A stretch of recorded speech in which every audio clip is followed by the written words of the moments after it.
ধ্বংসের মুখে মধ্যপ্রাচ্য, ইরান যুক্তরাষ্ট্রের পাল্টাপাল্টি হুঁশিয়ারি। বিশ্ব কি তৃতীয় বিশ্বযুদ্ধের দ্বারপ্রান্তে? ঘড়ির কাঁটা টিক টিক করে এগিয়ে চলছে, আর সেই সাথে শেষ হয়ে যাচ্ছে ইরান যুক্তরাষ্ট্রের মধ্যকার যুদ্ধ বিরতির সময়সীমা। যে কোনো মুহূর্তেই আকাশে চিরে ধেয়ে আসতে পারে শত শত মিসাইল।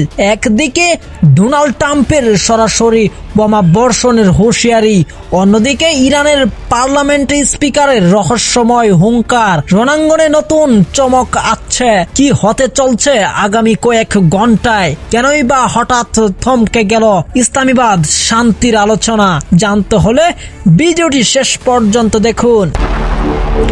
মধ্যপ্রাচ্যের আকাশে আবারও ভারতের গন্ধ। পাকিস্তানে ইসলামাবাদে হওয়া কথা ছিল দ্বিতীয় দফার শান্তির আলোচনা।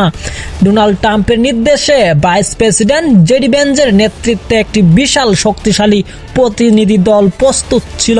পুরো বিশ্ব যখন শান্তির আশা করছিল, তখনই পরিস্থিতি মোড় নিল অন্যদিকে। তেহরান স্পষ্ট জানিয়ে দিয়েছে তারা এখন পর্যন্ত আলোচনার টেবিলে বসার কোনো নিশ্চয়তা দেয়নি। কিন্তু কেন?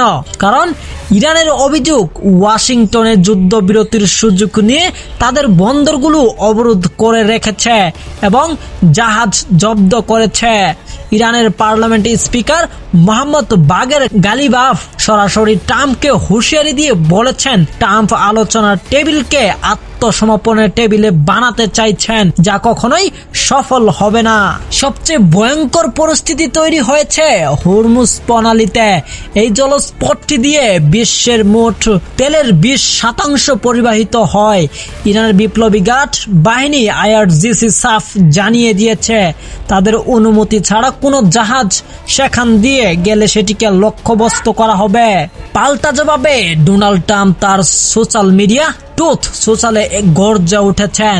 তিনি সাফ জানিয়ে দিয়েছেন, ইরান যতক্ষণ তাদের পারমাণবিক কর্মসূচি বন্ধ না করবে, ততক্ষণ অবরোধ প্রত্যাহার হবে না। এই পাল্টাপাল্টি হুমকির প্রভাবে বিশ্ব বাজারে তেলের দাম হু হু করে বাড়তে শুরু করেছে, যা বিশ্ব অর্থনীতিকে এক চরম অনিশ্চয়তার মুখে ঠেলে দিয়েছে।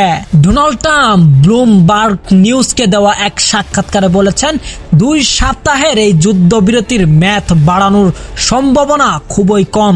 তিনি আরো সতর্ক করে বলেছেন, আলোচনা সফল না হলে যুদ্ধবিরতির মেয়াদ শেষ হওয়ার মাত্র ইরানের শুরু হবে ভয়াবহ বোমা বর্ষণ। অন্যদিকে ইরানও বসে নেই। 2 সপ্তাহ ধরে তারা প্রস্তুত করছে তাদের নতুন সামরিক শক্তি। বাকের গালিবাফের ভাষ্যমতে হুমকির মুখে তারা মাথা নত করবে না, বরং বিশ্বকে নতুন চমক দেখাতে প্রস্তুত হচ্ছে ইরান। তবে কি কেবল শান্তি একটি শব্দ হয়ে থাকবে? ইসলামাবাদে কি শেষ পর্যন্ত 2 দেশ মুখোমুখি বসবে, নাকি মধ্যপ্রাচ্যের আকাশে আবারও কালো ধোঁয়ায় ডেকে যাবে? আপনার কি মনে হয় ট্রাম্পের এই কড়া অবস্থান কি ইরানকে থামাতে পারবে, নাকি পরিস্থিতি নিয়ন্ত্রণের বাহিরে চলে যাবে? আপনার মতামত অবশ্যই আমাদের কমেন্ট বক্সে জানান।